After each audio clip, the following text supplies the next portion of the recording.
Ray. Ray! Ray, come here.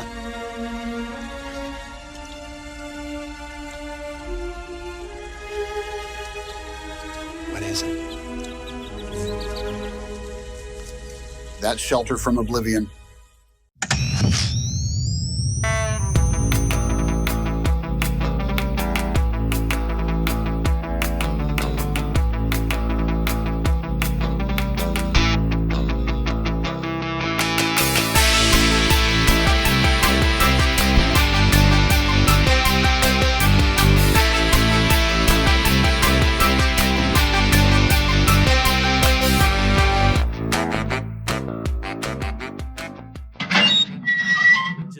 Nuts. You're just like, why? Why are you doing this? Why? And I keep them in plastic, so, you know. And the question really is, why are we doing this?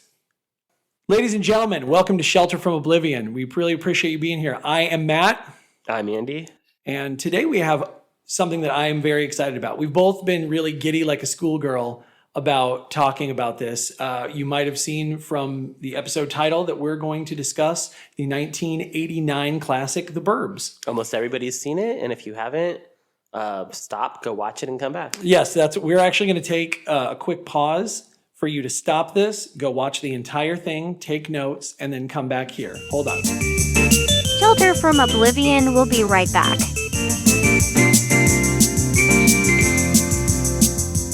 Right, directed by Joe Dante. Everybody loves Joe Dante. Written by Dana Olson. I'm wearing my Burbs shirt today. It's a very beautiful Andy shirt. doesn't have one because he doesn't like the movie as much as I do. You know, I'm a normal core kind of guy. I don't like logos or pictures on my clothes. But, you know, all right. I'm sorry. Okay. I didn't know I was with this fancy elitist over here. I apologize.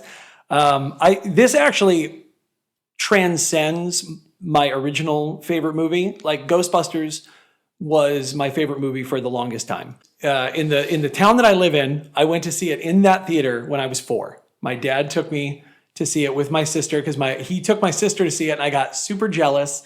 And so he took me and my sister to see it again, which is crazy because my dad does not go to the movies. I don't know what was going on. And see, I'm the opposite. My parents took me to like everything. They were young. They wanted to go to every movie. But the Ghostbusters, I did not see in the theaters. It was my very first VHS. Yeah. We rented the DVD. We rented the whole thing and watched it. But so you actually saw it in theaters. I saw it in the theaters. I remember a little bit about it. The thing I remember the most is when all the hands come out of the chair and grab Dana Barrett.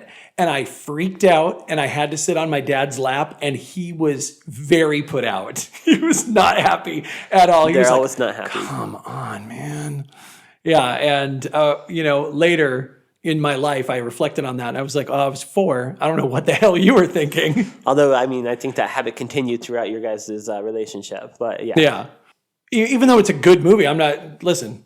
No bigger Ghostbusters fan than me. We were just talking about how I found all my real Ghostbusters figures, and they're pristine. They look great, okay? So I'm a Ghostbusters guy. Bustin' makes me feel good. I think a little bit of that memory informed the movie.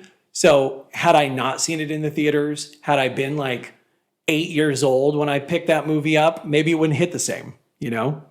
And The Burbs is one of those movies where, while it had a respectable box office, I think all of us saw it on VHS. Yeah, I would say that I probably did. I did not see it in the theater for sure. I would have been 9 years old. Yeah. And it just wasn't one that I wanted to see. I really didn't know a lot about it. I remember seeing maybe a couple of trailers for it.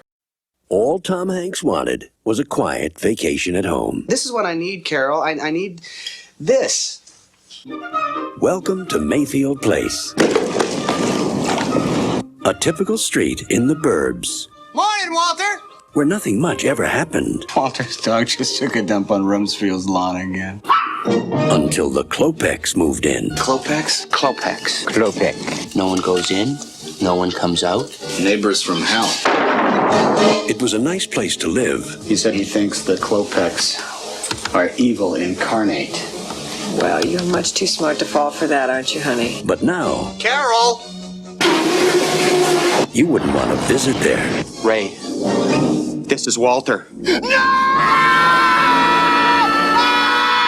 Burbs. Well, in 89 was an amazing year for movies. My Yes. parents were like, I'll pay for this, I'll pay for that. We've gone to the movies enough this I have an year. entire rundown of how great the 1989 1980s and 1989 specifically was an embarrassment of riches for movies. How about we share that? I'm gonna tell you. So in 1989, this is just a few. So don't come at me in the comments where you're like, well, you missed that one. I get it. I'll put him in his place. So you got the comments for a reason. You've got Rain Man, right? You have Indiana Jones and the Last Crusade. You have Back to the Future 2, Ghostbusters 2, Lethal Weapon 2. Lots of twos, lots of sequels in this era. Dead Poet Society, The Little Mermaid. I was a big fan. I saw that in theaters, actually. Honey, I Shrunk the Kids. I did not remember that was, for some reason, I feel like that was 87. I don't know why, but Honey, I Shrunk the Kids, The Abyss, so good. Field of Dreams. And then the movie that obviously, took over that year, obviously, was the biggest movie ever. Police Academy 6, City Under Siege. Oh, yeah, because that was a big movie, right? The one everyone was waiting for. That was a box office dynamo. Oh, everybody was waiting for Absolutely. it. The T-shirts and all. No, and then there's this little thing, Batman came out. It kind of came and went. Tim Burton's Batman. Yeah, I don't remember that one too much. He had like a long car. There was like a funny man. I don't know. But no, can you believe Batman 89? Like 89 was... Batman was so big. Of all those movies, Batman was so big. I saw Batman in theaters on a Navy base as a kid. And when I saw it, they let people stand up and down the aisles. So they were young sailors. The movie theater was packed, lines out the door. And when I watched the movie, there were actually people standing in the aisles watching the movie. See, I have a memory of that for the Ninja Turtles movie. I remember they let people sit in the aisles to watch the original Ninja Turtles. These were small, irresponsible towns. So, this was not... I don't know did they even have fire codes in the 80s and 90s? I have no idea. But it's amazing when you look into this, because the more research I did, the more all of these weird things aligned. And I was like, what? That happened in 89 and this happened in 89 too? Like 89 might be the best year ever. And despite all of that, Joe Dante's The Burbs still got a very good box office. Not the box office that Gremlins got, not what some of these other movies got, but this was a very respectable film. Oh, yeah, I forgot. Oh, my gosh, yeah. So it came out in February 17th, 1989, and it went out against Bill and Ted's Excellent Adventure. I didn't even mention Bill and Ted. We also got Bill and Ted. If you needed one more nail in that argument for best year ever... And I was probably at Bill and Ted watching that in theaters instead of The Burbs. Yeah, so it opened at number 1 for a little over $11 million its opening weekend. The film grossed $36 million worldwide? US. That seems a little low. No, worldwide was $49 million. There you go, Dante. So before this, Hanks had done Money Pit, Dragnet, Big, and Bachelor Party. Now, Big had not come out when he signed on to do this movie. And so when he showed up and Big became a blockbuster, all of a sudden they're like, okay, wait a minute, we got Tom Hanks now. Yeah. And one thing that we both discovered, we were watching the new Shout Factory DVD, and they have a really good kind of like mini documentary on there. And that's the first time I had found out that Tom Hanks, when he signed on to do this, wasn't he hesitant to do it because he didn't want to be portrayed as a family man? He didn't want to get pigeonholed as being a family man. I think he was starting to be like, you know what? I'm starting to blow up. My career is blowing up, and I don't want to seem like the type of person who has a kid that young in a movie. Despite Colin was about the same age. Yeah. Which is weird because it's funny when you watch the movie knowing that, you realize that something like that had to be at play because he really is not a dad in this movie. He has a son, but you never see them interact. Basically, he never talks to his son in this movie. You know he's a good dad, but you know what? He's on vacation for the week. Oh yeah, no, I think he's on vacation for life. Ray's actually not a very likable figure. Like Tom Hanks brought a lot of likability to Ray. Because in the script, he's even more flat and dim-witted. So in that work print version, though, the character of Ray and Carol are far more adversarial. They really do have these more almost like blow-up moments that aren't funny, and I'm glad that they're gone because they almost make the characters too mean towards each other to be likable at all. Well, I think that's one of the geniuses of Joe Dante is he's so good at casting.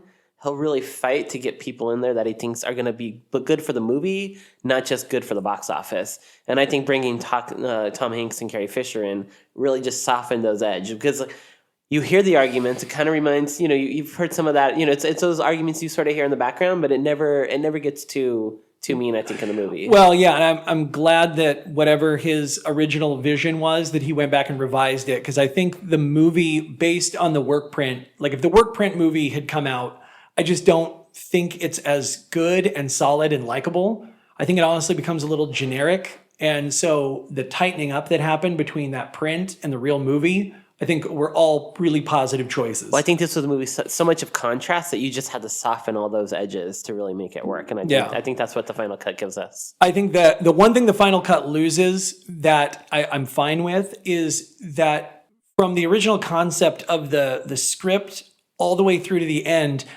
this really is supposed to be some wacky treatment of like suburban living. We're really supposed to be getting that message. Oh, suburban living is crazy. Isn't the suburbs so wacky? Here's what the suburbs promised you. Here's what you're really getting. Yeah, and I don't think that the movie, in a good way, delivers on that, because I think that is such a strange and narrow way of thinking. And some of the dialogue that was in the original script or even in the work print ending, it's just too much. You're just being hit over the head with the concept.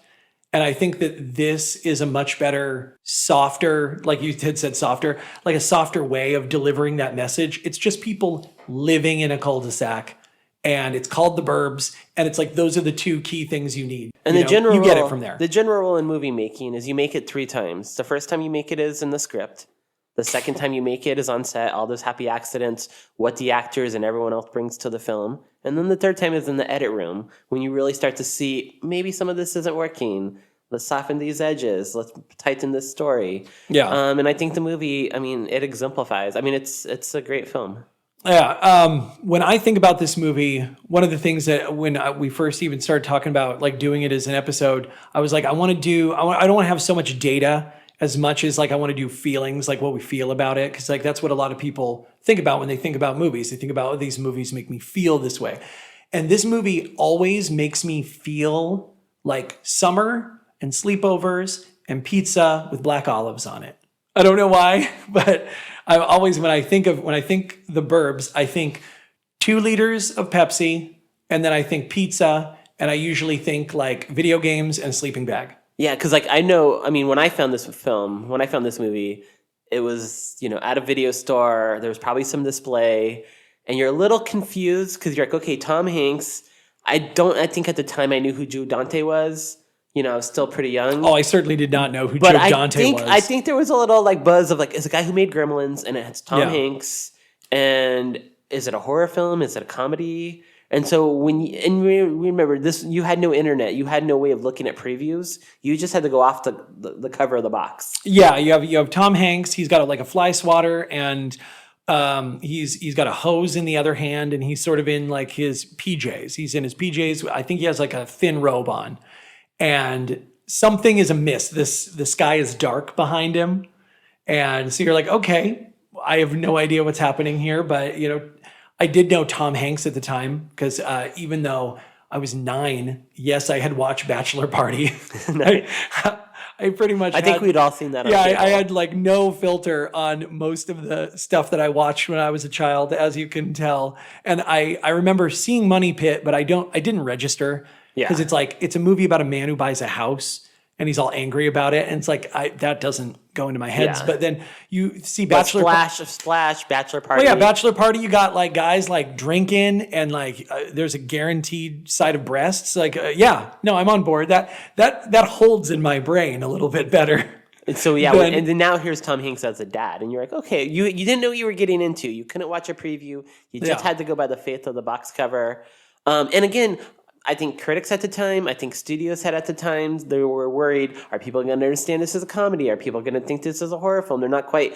We were still so young, we didn't know the rules. So when this movie came out, it made perfect sense to us to have a comedy and a horror in one. Yeah, I kind of had assumed, with my like 9-year-old brain that like Tom Hanks is in it, so it's probably going to be funny because he hadn't done a serious movie yet for the most part. But I was like, how much horror is there going to be in this? Or is it all going to be like jokes? Is it all going to be sort of like cartoony?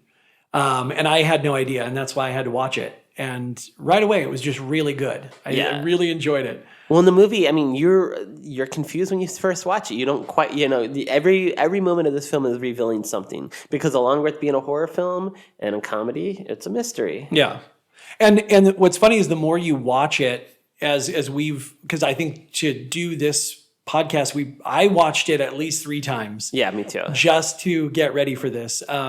On top of the hundreds of times. Well, yeah, on top of all the times I'd watched it before, but it's like you watch it when you're a kid and you kind of think one way. And of course, when you're an adult, it hits a little bit of a different way.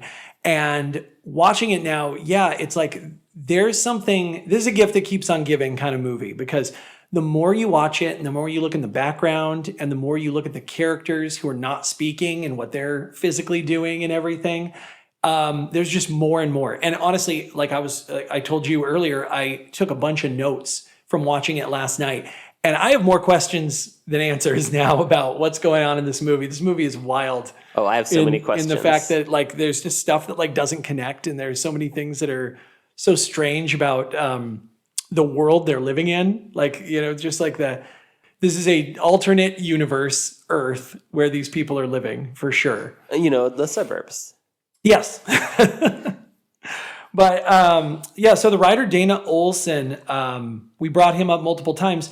He also wrote George of the Jungle, 1997, and Inspector Gadget, 1999. You also had brought up, you have a lot to say about him making 1983's Going Berserk with John Candy. Yeah, so Olson, looking Olson up, I saw that he'd worked with John Candy in 1983 for Berserk. Just as John Candy John Candy blew up pretty quickly once he got into movies. The next year, John Candy does Splash. Ron Howard directs it. Olson makes a little cameo. And Splash, surprisingly, has Tom Hanks and John Candy in a movie together. And I kind of think when Olson started writing this film, can I get into this? Or we talked about this. This is just a fan theory I have, and I could be completely wrong. But I'm looking at this film, and I'm like, I think that maybe some of the studio heads or maybe some of the other people were thinking John Candy might be the good, that, would have played a good Art. Yeah, Rick Ducommun, who plays, am I saying that right? Ducommun, who plays Art Weingartner in this movie. We had both independently said to each other, like, we really feel like this is a John Candy role. Like the way, no disrespect to the way Rick did it, but it's like, the things that are being said, even in like the script that I read, like a lot of it is not like made up by Rick. Like a lot of it is in the script, and it does feel very John Candy-esque. The whole role feels like it was somewhat maybe tailored for him. And for me, I'm glad they actually picked Rick for this, because for me, I think when the movie did such a great job of softening the edges of Carol and Ray's fighting. But I think Rick gives a little bit more edge to Art than John Candy would have given. Yeah. I think that ultimately it was probably a good idea because he has such a unique way of speaking, and he does have sort of his own comedy style, that I think he was more adversarial to the Ray character. And apparently they were not adversarial on set, but they did have different feelings about how the acting should be done. And I think he stole the show. For me, what I love is he really, because when you're a kid, you've never seen him before. Like you later see him in the movies like Experts and other things he pops up in, but I had not seen him. He really seems like a guy who was just living in the suburbs and just wandered on the set and took over the movie. Like he has that vibe, and I think it works so well for the film. Yeah, I would say that he definitely comes in. His scene where he comes in and he immediately shoots Ray's back porch light. Art's got a gun.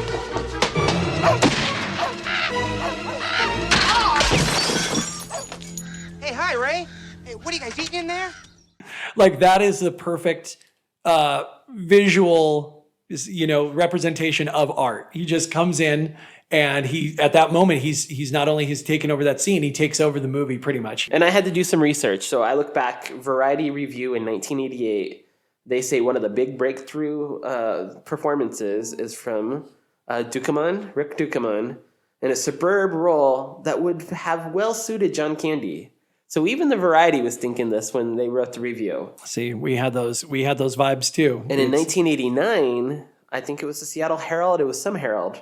Rick Ducommun had commented to the reporter that this was a sizable role. That when he was going out for the role, he thought he had a better chance of winning the lottery than being in a movie this big, packed with so many great people. And he was even a little surprised when he got it because apparently Universal and Imagine didn't really want him for this role. I don't know if Dante fought for him, but Dante has a history of casting well, so I think he did. But he said once he got on set, everyone was gracious and kind to him. And I really do think he made the film.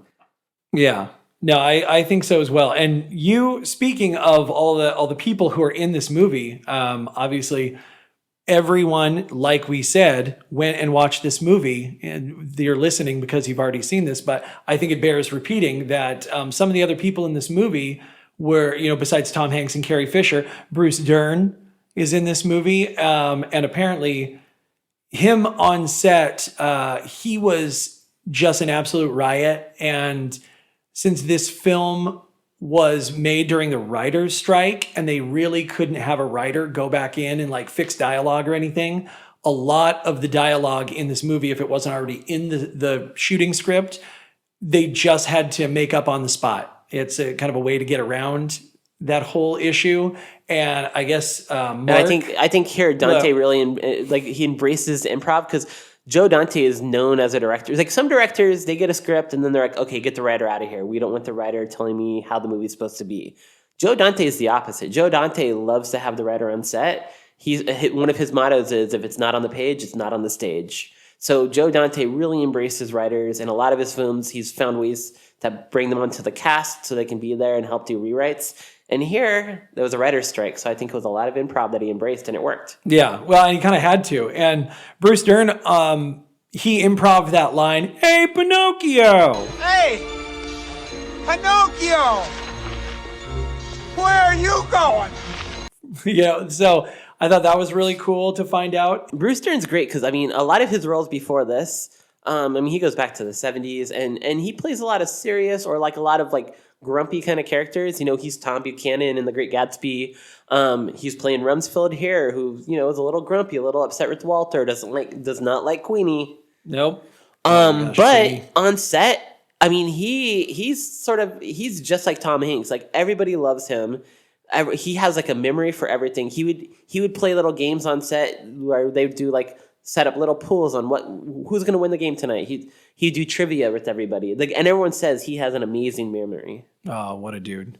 Yeah, I think, what was it? Wendy Shaw was talking about how he was asking her a bunch of questions about what high school did he go to? Yeah, the high school she went to. And apparently he follows track and field for all these different high schools. Wow. Why? The guy just does not forget anything. No, all about trivia, but just the kindest guy. It's such a contrast to some of the characters he's played. What an insane thing to follow on. But speaking of, Wendy Shaw is in this movie, and a lot of people will know her now from being the mom from American Dad. Roger, just have a look around.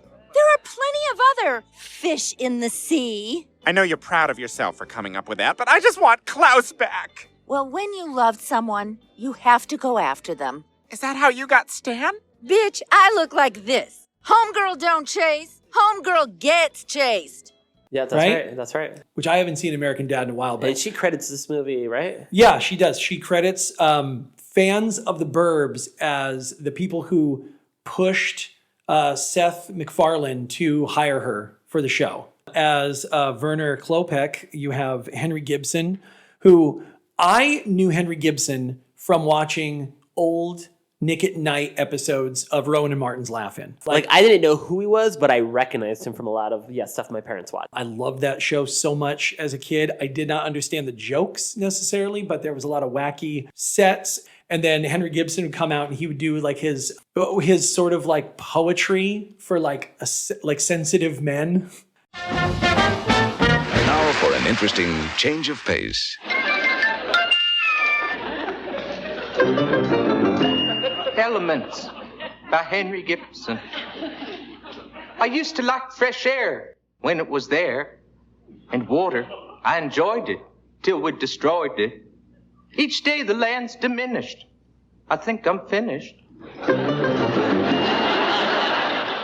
And that was always funny. And so it's great to see him in this role, you know, after like going from that character, very soft-spoken, you know, very peaceful, and then just slam cut in my memory to him being like an evil doctor. And you know that Dante knows that a lot of people know who this guy is because you're in the living room.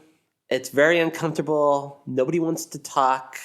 And when he makes his screen intro, you have the door open like an old 50s sci-fi. You have that big, overwhelming shadow. Yeah, the giant cartoon shadow. And then he walks through, and it's just soft, breaks the mood. It's very funny. Ah, we have guests.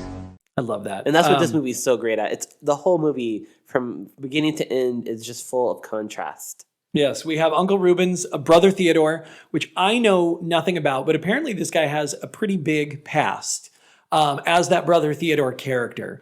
I did not do any research into this, but I did. If you want to know more about Brother Theodore, you can definitely learn it, I think, from the Burbs Minute podcast. I actually listened to that entire thing. It's like 90 episodes, but they go through the Burbs minute by minute. And that's don't leave our podcast to go check it out. Check it out after. We'll be done Stay soon. here with us. Go listen to them later. But yeah, but then you should really check that out. Like if you are deeply interested in a literal minute by minute dissection of the Burbs, they do a really good job, and they go into Brother Theodore a little bit. And Courtney Gaines is Hans Klopek, and you watch. He looks really good in the fact that he looks really bad, because I feel like a lot of people would recognize Courtney Gaines from other things he's done, but this movie does such a good job of like hiding his real face under that beard and the big creepy teeth and like the purple under his eyes, like he hasn't slept in like 10 years. And again, I think this plays to the genius of Dante and his casting. Look through all his films, and he finds just great characters all throughout. And I think Gaines even says that like Dante had looked at a lot of people and just he saw who this guy was going to be before even Gaines didn't quite get it either. Yeah. But Dante puts it on screen and gives us this perfect Hans. Well, yeah, and if for some reason you don't know who he is, and I completely understand, this son of a bitch almost ruined George and Elaine's was it George and Elaine? From Back to the Future, George was going into the dance, right? The chicken under the sea dance. And Marty's up on stage and he's playing, and they punched out Biff, right? Things are over. Like we're on easy street now. And then Courtney Gaines comes up, this redheaded bastard, and he goes, "Scram, McFly." "Scram, McFly, I'm cutting in." And he pushes George McFly down, and then he takes Elaine, right? Lorraine. This isn't Seinfeld. I'm getting my wires crossed. George and Elaine are now in the Seinfeld or the Back to the Future universe. So yeah, which would have still been that same sort of odd tension. We're gonna cut all this out. Don't worry. I'm gonna be right when this is finished. I'm gonna ADR. Come on, you got to keep in some of the wrong. No, I'm gonna ADR over all this, and I will be correct. And then all of a sudden, you have Lorraine going, "George, please," and then like was it Marty's hand starts disappearing and everything. So this guy almost disappeared. Marty and then you have completely. Bruce Dern just pop in again and say, "Where are you going, Pinocchio?" Yes. Don't you make a move, Sonny. I was 18 months in the bush and I could snap your neck in a heartbeat. But yeah, and he's also, this is a deeper cut. He's in Can't Buy Me Love. Really? Remember, he is the main nerd. You can say nerd, right? Can you still say nerd? You could back then. Okay, well, so pretend that we're playing by 1989 rules.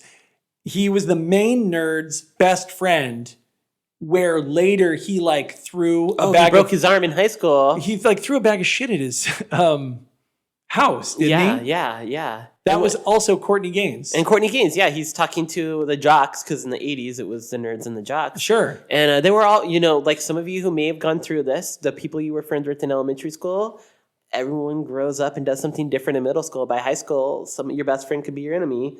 And Courtney Gaines, it was like, remember when you broke your arm and we carried you 3 blocks? Yeah. You know, that's what his speech to the big jock. Back in the day, if you could get into the popular group, you would absolutely just cut the legs out from under any of your long-term friends. Like they could be old family friends. But Can't Buy Me Love taught you that once you get into the popular group, you realize your nerdy friends are a lot more fun to hang out with.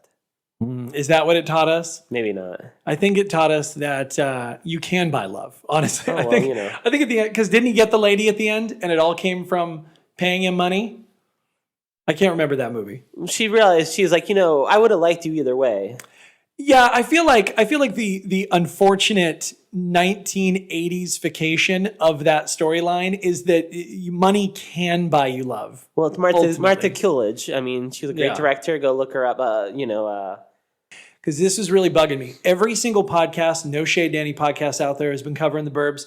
When they talk about Gale Gordon, who plays Walter, they always talk about his connection to I Love Lucy. Yep. Right? 2 episodes, right?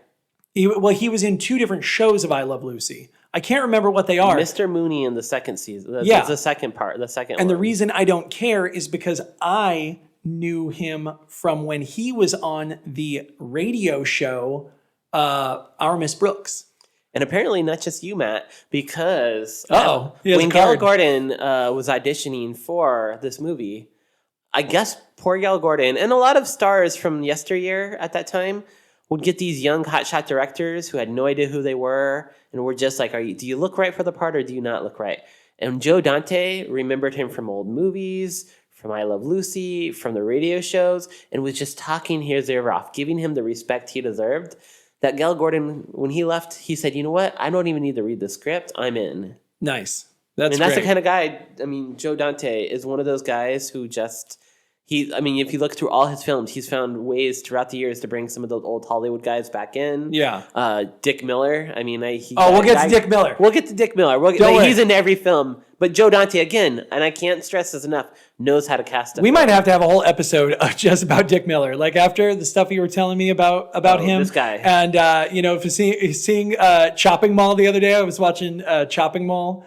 And Dick Miller's amazing performance in that as like... Right up there with Piranha. Yeah, just his like 3 minutes of basically yelling at a robot while cleaning up like pink slime. You clumsy son of a bitch! Look what you did. I ought to turn you into scrap metal for this. May I see your identification badge, please? Identification badge? Do not make any sudden moves. Sudden move? I'll give you a sudden move upside your head.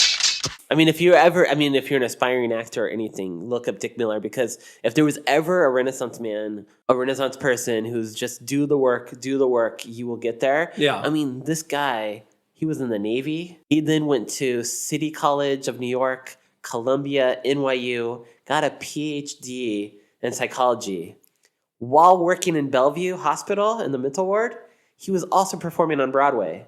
Oh my God. Guy eventually then leaves Broadway to go to LA to write scripts.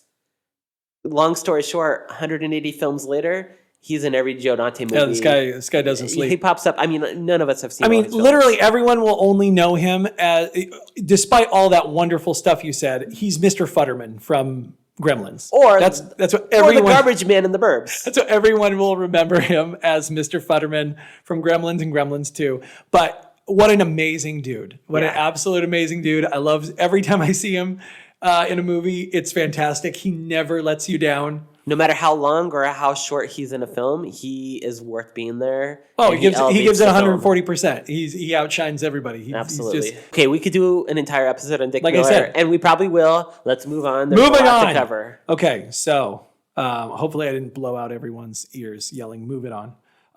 Corey Feldman. We really need to discuss Corey Feldman in this movie because this might be the last Corey Feldman movie that was really worth its salt. When you're a kid, and for us, Corey Feldman had been in so many great films up to this point. Goonies, Name them Lost all. Boys, in alphabetical order. I can't do that.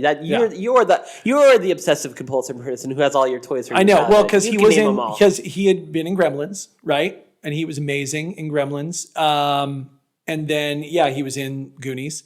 I think at that point he'd been in License to Drive. Probably, yeah. Actually, yeah. Wasn't that it? And he'd just come back, but you wouldn't know this if you lived in that time period, if you were around in the 80s.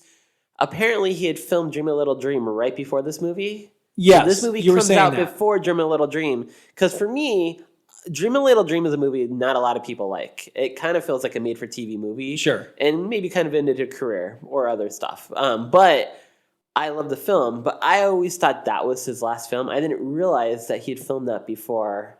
Well, and to preface, he had made lots of movies after this movie, but this is the last Corey Feldman vehicle. I would say, this is the last thing where he's on brand. This is what everyone remembers and again, about Corey guys, Feldman. I cannot stress enough how great Joe Dante is at respecting actors and respecting people. That he brought that he'd worked with Corey Feldman when he was a little kid, and he brought him back for this film. Yeah. He gave him sort of his last break. He did it. Apparently, did the same thing for Jerry Goldsmith. Like when Jerry Goldsmith was his very last film is the Looney Tune film. Oh, really? And Jerry Goldsmith is such a hard worker, puts so much work into his scores that he'd actually the movie before. I forget what the film is. I wish I knew it. The film he had made before Looney Tunes, they actually scrapped his score. So for a guy who has over 200 movies to his name, one of the greatest film conductors of all time, composers, to have your last film scrapped by the people and they brought someone else in to redo the film, Joe Dante still hired him, knowing he was sick, knowing this might be his last film. And that's the kind of person Joe Dante is. And he killed it. He knocked it out of the park. Absolutely. I could not see this movie having any other soundtrack to it. Like, especially after you watch the work print and you see that filler music they have in, the Jerry Goldsmith music is its own character living amongst these people. Jerry Goldsmith, he brings the contrast. He has so much playful stuff in the score. Little dogs barking every once in a while. Really gives you those comedic throwback moments if you look like old films, along with a really good horror film soundtrack. But let's go back to Corey Feldman. You were talking about Corey Feldman. Wendy Schaal was talking in that little documentary about when Corey Feldman was on set. He was not at his best. He had started to get into, his drug habit. It's funny because a lot of it doesn't come across in the movie. The movie, he seems like he's all work. He's in his character the whole time. Hey, Mrs. Rumsfeld. No tan lines this morning. Looks nice. I would say that this is Corey Feldman's peak Feldman. I think so. Because after this, he did do the voice for Donatello in Ninja Turtles. But after that, I don't know. Nothing really had any quality to it. Well, Bruce Dern calls him a meatball. That kid next door is a meatball. I thought that was an interesting connection that he calls him a meatball. This is 1989. And then in 1994, Corey Feldman stars in Meatballs 4. Because we all remember 2 and 3. Yes. I remember watching Meatballs 4. I think that was a USA Up All Night special that I'd watched at some point. Remember USA Up All Night? Oh, yeah. You watched that? I did watch that. Hi, it's Rhonda with 2 great movies and the best of 1993. Next on USA Up All Night. Now, did you specifically watch Fridays for Rhonda Shear? Or did you also watch Saturdays? I don't think I watched... Friday was still probably a pretty busy TV movie night with my parents. We had one TV, so you kind of watch what they watch. So you're like Gilbert Godfrey Saturdays? Yeah, so you're just completely missed? For me, it was Saturdays. And then maybe... I have to say our mutual friend Wyatt. Oh, my God. Wyatt, hanging out with You're Wyatt. killing me. I think that's where I got into Friday night. Just the absolute devastating sexual power of Rhonda Shear. In between, everyone talks about Elvira. And yes, Elvira was wonderful. She is wonderful. I'll never speak ill against her.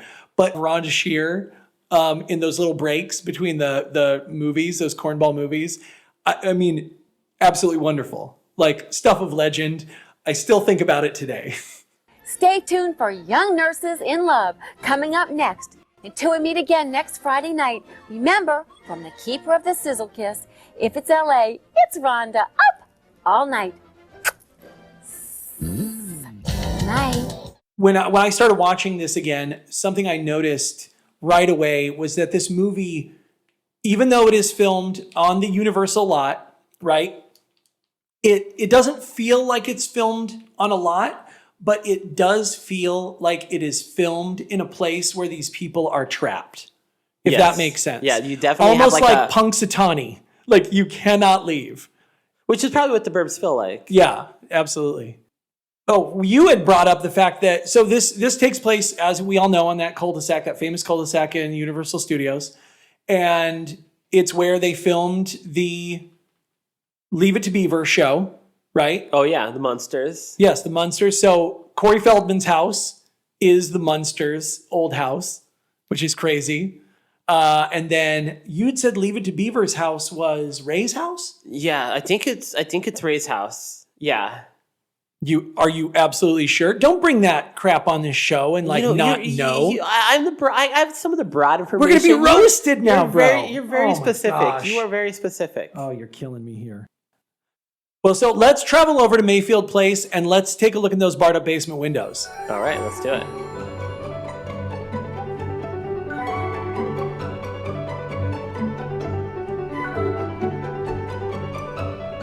So what I love about this movie right when it starts is the fact that we've never seen a Universal logo do something before. Like Universal logos now do stuff all the time. Yeah, all the logos play with that, you know. But right? yeah. It's absolutely commonplace. Warner Brothers, Universal, all these different places. Even New Line Cinemas, I think, does some cool stuff.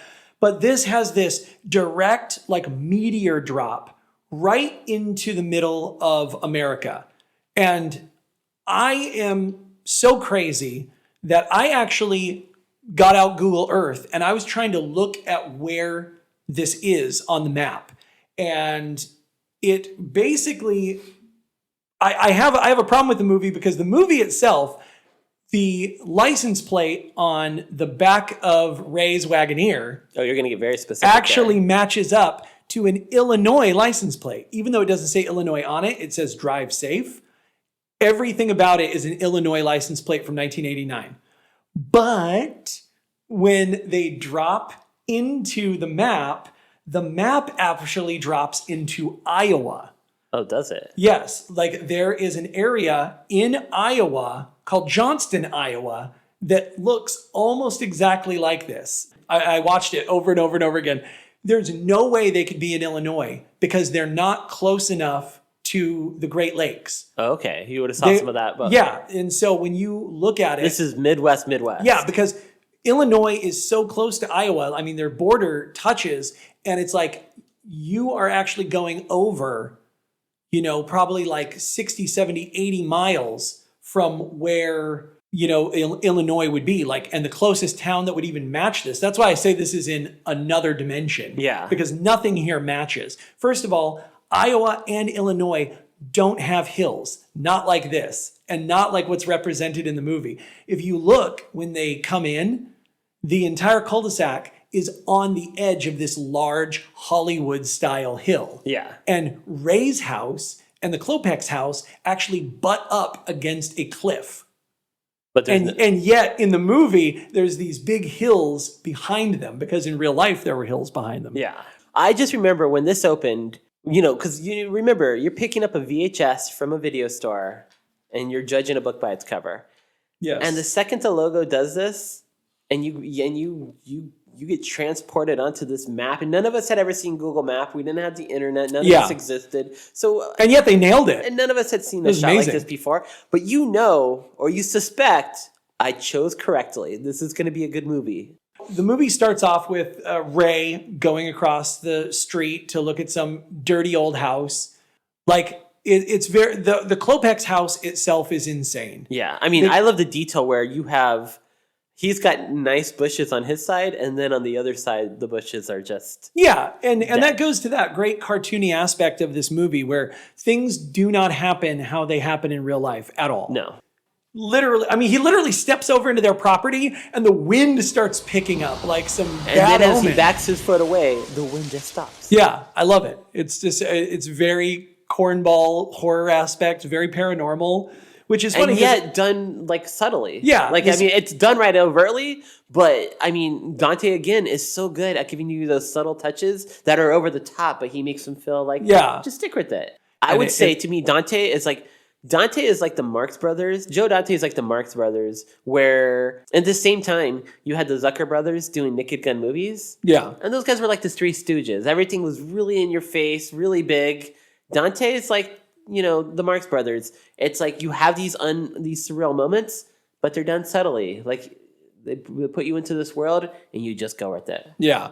No, and that's also something that, with the house being so gross, people who have seen this movie, which hopefully again is everyone. We paused and waited for you to watch it, so it's on you. But it's funny because you realize what had happened with the Klopex and the Naps and everything, and you're like, what was this house like when the Naps lived there? Yeah. Because you get a sense that the new neighbors are truly new neighbors. Like if we're talking about them in the very next scene, basically, about, hey, anybody met the new neighbors? They couldn't have been there for longer than like, what, a month? And because it's a Joe Dante film, if the movie started a few weeks earlier, like in a Joe Dante film, you could have a very pristine, nice home with a nice lawn, and you could have it overnight turn into this disaster house. That's the kind of the funny thing is like how bad was this house looking when the Naps lived there? Because Ray says something about how they worked in their yard, they had normal they were normal people, and this could add to the prejudice of the suburbs. Like we might part of this house could just represent how those nosy suburban neighbors, they view you. Yeah. So like this could be a really nice house to anyone else who just drove by and looked at it, but we're looking through the eyes of suburbanites. Yeah. And they're just like, you don't belong here. It's like the only way that the house could get that gross that quickly is like, again, a metaphysical paranormal issue where the Klopex being in the house actually rotted the house. Like the house actually became rotten because of their presence. Or if it was a house in California and you didn't water for a week. They've been here a month. You think they're going to do something about their yard? So Ray is somehow on vacation from work, but we don't know if the vacation is taking place during a holiday, but no one in this movie works. Like, even though we're told they have jobs, at least Rumsfeld is most likely he's called an arms dealer. Yeah, he seems retired military. Yeah, for sure. Retired has military. A good pension or, benefits, good benefits. But he might own like a gun shop because he has all this cool equipment and everything, and he seems really excited about showing it off in certain scenes. Walter's retired and obviously does well because his neighbor, his lawn's immaculate. Oh yeah, because he buys ChemLawn. He brings in the nice the nice fertilizing company. But then we have no idea what Art does ever. We never find out what Art does for an actual job. But his wife is on vacation. He never mentions he's on vacation. But no, he doesn't. That's a funny thing because he asks Ray. So the next day, Art comes out. He shoots the gun and invites himself in for like 7 pounds of breakfast. Oh, and when you see him eat breakfast, you realize. Later on, you're like, oh, his wife's on vacation. This guy's just coming over and raiding the fridge. Right. And Carrie Fisher is not happy. No, absolutely. Like I actually not put that together. That's funny. He's like, his wife's gone. So of course he's coming over to try to scam breakfast. What are you guys eating in there? He's eating breakfast. He's rummaging through the fridge for leftovers. Yeah, he gets ribs, pineapple. Takes a little handful of the dog food as she's walking by. God, that took eats it. We don't even know that he's eating dog food until she puts it down for the dog to eat. And Art makes a little face, but then just keeps eating other takes food. A big drink of coffee. Hey, Ray, are you going to finish those eggs? I know. I love that scene. That took me a couple of years. I didn't catch that when I was a kid. And then when I rewatched it, multiple years later, I finally caught that he took a big bite of dog food. Again, though, that morning before Art comes over, just to jump back, there's a whole scene where he and Carol are, like Ray and Carol are having a fight about like Carol's pissed off that he's going to be obsessing about the neighbors and, he's going to ruin his vacation. He's on vacation. He needs to relax. What? Nothing. What, Carol? What did you know was going to happen? It started already. Look at you. You're going to sit around the house all week doing nothing, get bored out of your mind, and go back to work in worse shape than you are now. No, I'm not. Please, let's pack up the car and go to the lake. Just get away from here and rest. You should see yourself. You were up at the crack of dawn watching a dog poop. The entire time, their son is eating cereal and watching some cartoon on TV and does not look or talk to either of them, and they do not acknowledge him. And this captures the 80s perfectly. Yeah. Whenever my parents had an like whenever they would get into little arguments, we would just turn the TV up. Yeah, it's really weird because it's like, it feels in this modern age very strange to watch that scene. They're like, they aren't taking into account their son. And it's like, nope, that's how it was. Yeah. Like, your parents conducted business all around you. We were background. Did not care what you were doing. And 10 o'clock at night, do you know where your kids are? Yeah, it's very interesting because it's in this modern perspective, it seems weird and almost cruel, and I do think it was put in the script where Tom Hanks wasn't so fatherly. Yeah. Truly. But it's also plays very well with what I was like when I was 9. Yeah. I mean, all the dads were kind of Tom Hanks back then. Yeah. Today we're engaged with our kids. We're taking them places. We're doing everything. No, that was not 1989. No, he just goes, hey, don't hang out with Ricky Butler. And that's pretty much it. Ricky Butler, who's another, probably a latchkey kid because we never see his parents. No, they're out till Thursday. They don't come back till Thursday. Okay. So something in that scene where Art is having the breakfast, and they start talking about the Klopeks and how has anybody met the neighbors? He has this line that is really weird because he says he talked to the real estate woman who in the script says showed them the house. But in the movie, it is sold them the house. I did talk to the real estate broad that sold the place. Apparently the last house, it only burnt to the ground. But then immediately, having seen the movie, you're like, how was the house on the market? Because they killed the Knapps and took the house. Because originally, we do know that there were so many endings to this film because they kept trying to figure out what the ending was going to be. Yeah. So even they, along the way, are change it at the end. Yeah. But it works so well. I know, and that's what was so weird about that is because there are, if people who don't know, there was never a plan for what the Knapps were doing. It was all supposed to be random noises and sounds and weird, nefarious things. And originally, they were not supposed to necessarily be bad guys. It was supposed to be the people of the Burbs being paranoid and putting all of this paranoia on the Klopeks. And it turns out that they didn't really do anything wrong. Yeah, you have the big Tom Hanks speak at your end. It's not them, it's us. Yes. What you were saying about people in the Burbs, Art, people like Skip, people who mowed their lawn for the 800th time and then snap! Well, that's us! It's not them! That's us! We're the ones who are vaulting over the fences and peeking in through people's windows. We're the ones who are throwing garbage in the street and lighting fires. We're the ones who are acting suspicious and paranoid. We're the lunatics! Us! It's not them! It's us. And that was one of the ideas was that the crazy ones are actually all your neighbors in the Burbs. You were just trying to live a friendly, happy little life. You were sold what the Burbs were going to be. Here's what the Burbs really are. Yeah. And you can kind of see that from the opening. The opening, there are no heroes in this movie, truly. I mean, the paperboy throws a paper directly at Tom Hanks. Tom Hanks throws scalding hot morning coffee at the paperboy. Immediately, Gail Gordon's character, Walter, yells the paperboy, "Oh, watch it, you little..." Well, and that's what I love about this film. Again, I cannot stress, this film is all about contrast. Because, again, you don't know what you're getting into. We picked it up at a video store. We're watching it. You get that first great shot. Then all of a sudden, it's nighttime, spooky house, the wind blows. And then you cut right away to a Leave It to Beaver, perfect, idyllic America. And yet every person at every house has is a jerk. Yeah. Straight up is a jerk. Even when Rumsfeld comes out. He's all big and stern, and you're like, okay, well, this guy's just really patriotic. Comes out to rock music. He's got an American Eagle porch light.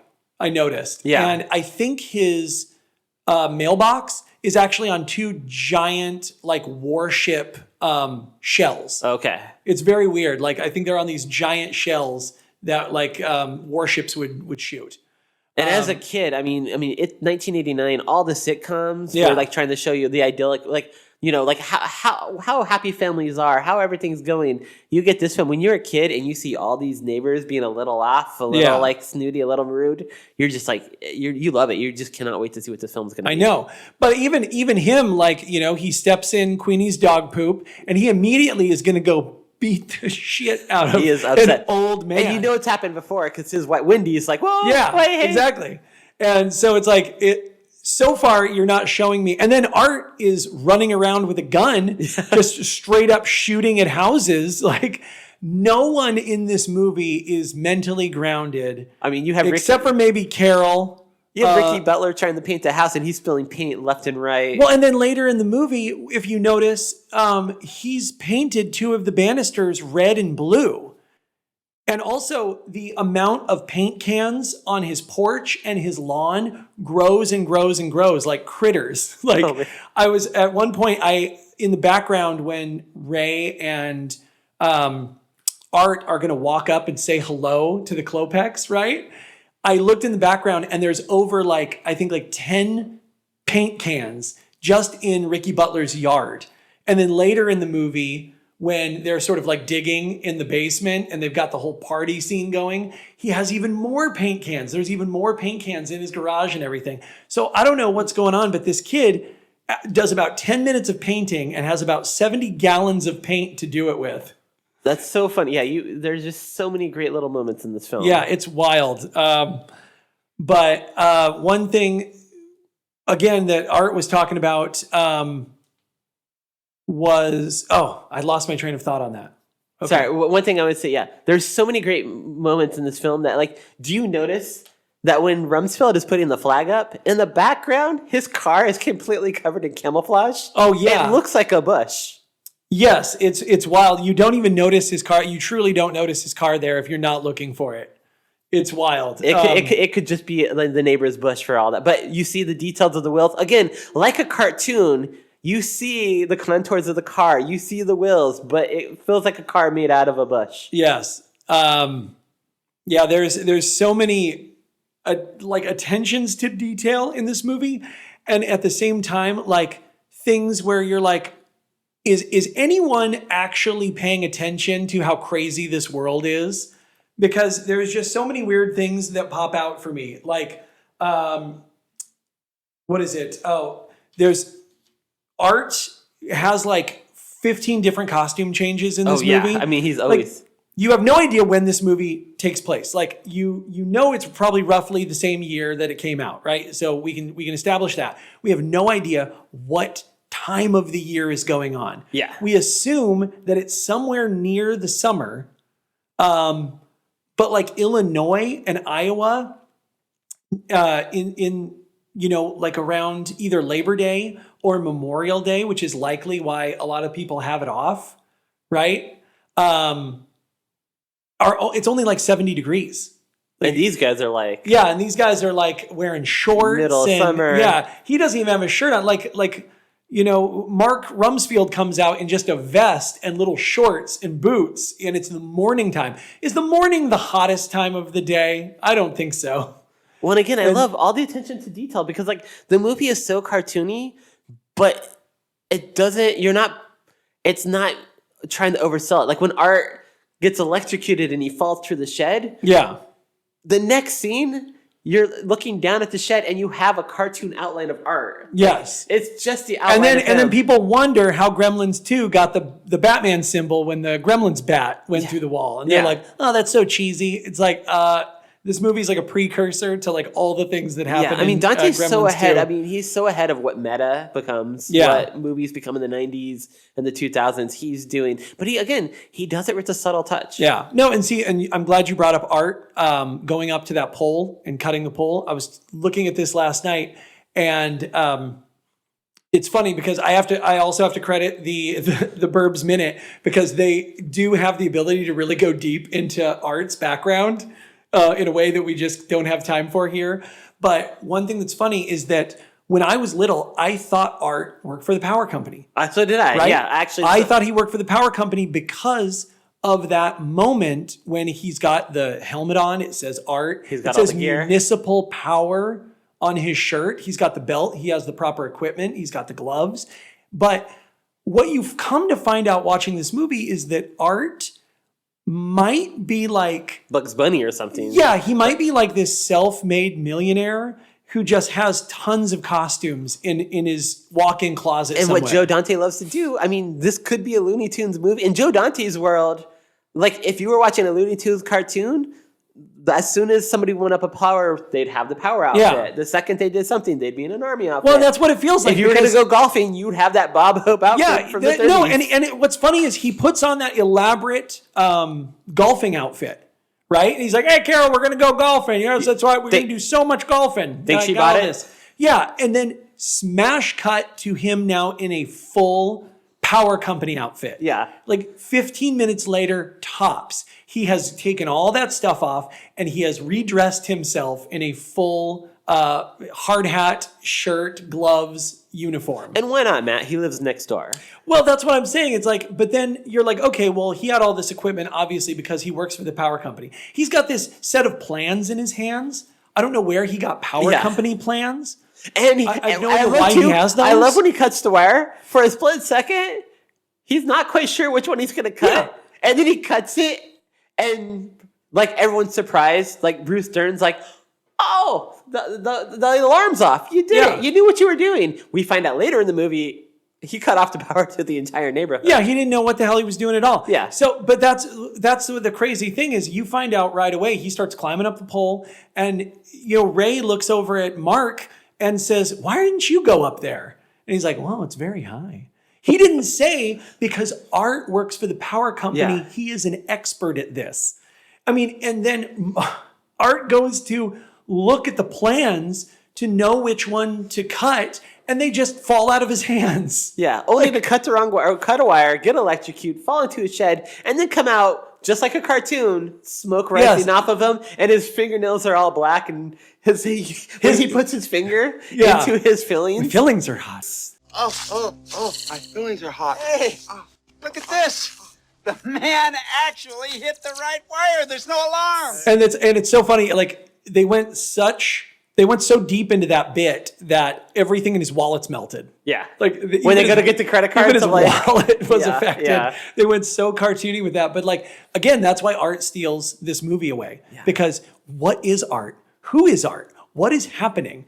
Like he has that great story about Skip, right? Like I love it. Like he has like the best lines in this movie because he's like tells that wonderful story about Skip. We haven't even talked about that awesome nightmare scene or anything. Like there's so many things in this movie we're not going to be able to get to because we're going to be over time. But it's like there's that whole nightmare where he comes out dressed as Skip, which is so wild. Like he's got the ice cream suit, the glasses. Again, a costume change. Another costume change. He's holding part of an ice cream, like a ice cream flip maker that's all covered in blood. Yeah, and he's doing like Bob Hope stand up, like who the heck ordered the blood shake?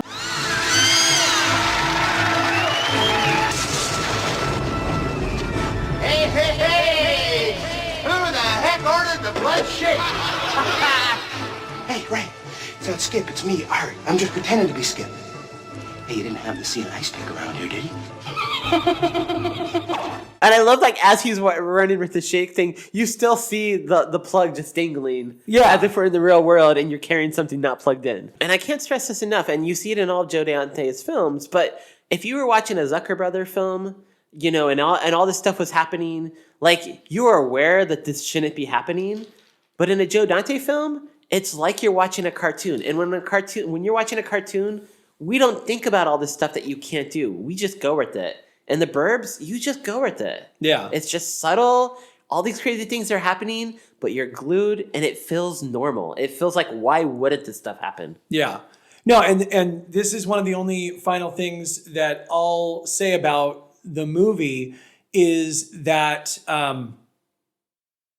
this movie has a real interesting theme with fire that I never noticed before. Like after Art says that the Klopex house burned down, right? You see containers of gasoline all over this movie. Not just like there's one in Ray's garage. There's one in the basement of the Klopex house. There's kerosene in the Klopex house. In the scene when they go over and they visit the Klopex, right? That monstrous scene with Bruce Dern just going, "What do you got in the cellar here, Klopex?" Right? There is when Brother Theodore they open that door to Brother Theodore. There's a noose shadow in the background, like on the wall. There's actually the shadow of a noose hanging down. I don't know why. I don't know what it's doing there, but it's hilarious. And then I noticed that there were fire extinguishers all over that house. And it's a really weird thing. Like you kind of don't notice it at first. And then you're like, what's going on? Holy shit. There's like fire extinguishers everywhere. There's a fire extinguisher in a box sitting next to, I think either Ray or Carol.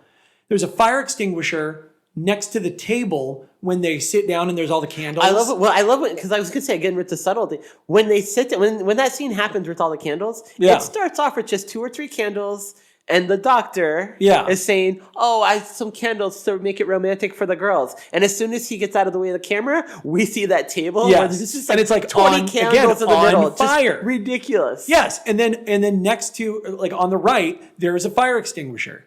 There is another fire extinguisher in a different shot up on a mantle. That's crazy. And then you do reverse shot, a different mantle has another small fire extinguisher. There's a fire extinguisher by the front door and there's a fire extinguisher on the stairs. Like it's all in one house.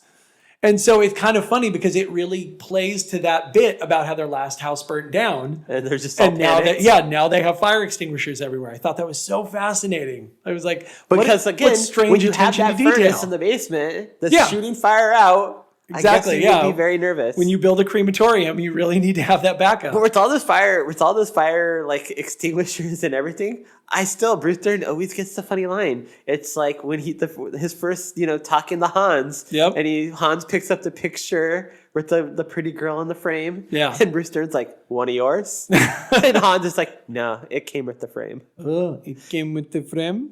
Oh man, yeah, that is probably one of the scenes that's a little bit hard to watch as in the 2023 era, 2024 era, because he is sort of like playing into the few of those stereotypes, which is a little tough. Yeah. But other than that, I think the movie kind of holds up socially. Yeah. But that did get harder to watch when you're a little bit older. But yeah, so many wild things in that movie just do not add up. There's also a funny scene where they're running back from being covered in bees, Ray and Art. Oh yeah. And you don't notice unless you're looking in the background, Gale Gordon starts running into his house. And then they cut away, they cut back, and he runs into his house again. It's like they're doing a second take. Yeah. And so he starts from the same starting point twice. That's hilarious. It's just something that I was really paying attention to. And I was looking in my notes here. We didn't mention poor Robert Picardo. Garbage Man number 2. That's true. I mean, and he is actually of our time today. Yeah. He's very much like, look. Supreme Court rules that a person's garbage is public domain the minute it hits the curb. Shut up! You guys pick up a hefty bag out of that yard that was funky and probably a little bit moist. What the hell is wrong with these people? He has a right to know, Vic. Don't start up with me. As good old Dick Miller is just like, you know, can you help out a little bit? And what does he do? The other guy just pours the trash on the ground and helps out. I love that. And it's so funny how forward thinking that character accidentally ended up being. Yeah. I love that character. Poor Dick Miller, because he's like, who's going to clean this up? You're just pouring trash everywhere. You're going to clean it up because you are a garbage man. I pick up garbage in cans, not from the street. I hate the cul-de-sacs. There's only one way out. I know. And what I love about that too is like everything becomes a character in this movie. The Klopex house is a character, right? The soundtrack is a character. All that the characters are characters. Yeah, the dogs are characters. That pile of trash does become its own character. It never leaves until the reshoots at the very end. And you forget about it until when Walter shows back up at the end. Yeah, And they he drive drives through through that it. pile of trash.